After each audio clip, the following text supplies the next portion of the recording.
So name this band.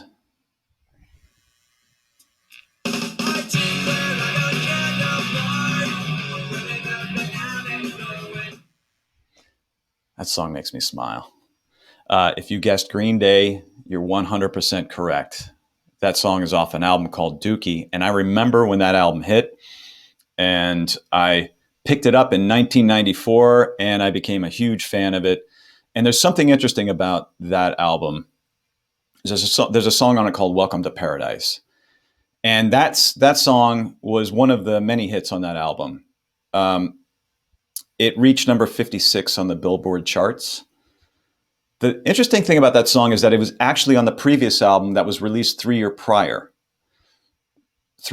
So that song did nothing in 1991, and it did something in 1994, and it's the exact same song, note for note, lyric for lyric. Look it up, listen to it.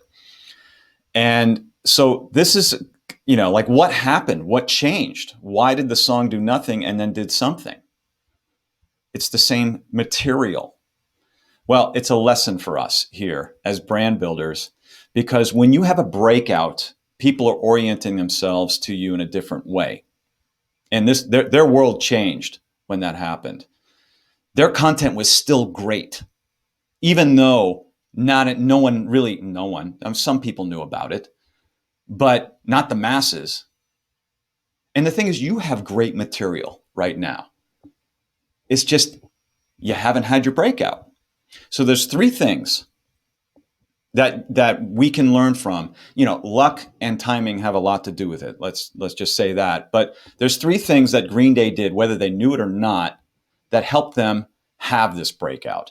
The first thing is a point of view. They had a unique blend of punk and pop that was established very early on, and they hammered it. They had a point of view that, if you look back on their catalog, it's unmistakable. Listen to a song called 1,000 Hours. That's Green Day. But that's Green Day back, I don't know when they wrote it. I'm thinking late 80s, maybe.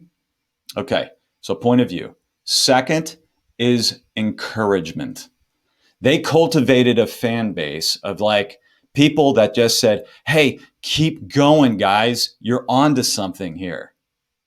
And I encourage you to find that kind of spiritual lift. Surround yourself with people who are encouraging you, not in a way that isn't productive. I mean, you need to have people that tell you like it is and help you kind of calibrate what you're doing in a way that can make a difference. But this kind of encouragement, it started with friends, family, and colleagues, I imagine, with Green Day, and the momentum kept carrying them. And then there's fans that had influence at some point, and there's fans at new record labels at some point. So this is the kind of trajectory that you should look at for what you're trying to create. And then the third thing is just patience. By the time Dookie landed in my hands in 1994, there was 7 years of gestation there that I did not even know existed before my mind was blown with that album. So they've been at it, speaking this unique blend of punk and pop for 7 years. And they finally got to a point where someone with influence said, yes, let's do this. And they took a chance on them, and people believed in them because they had a very strong point of view. So are you willing to wait that long for your breakout?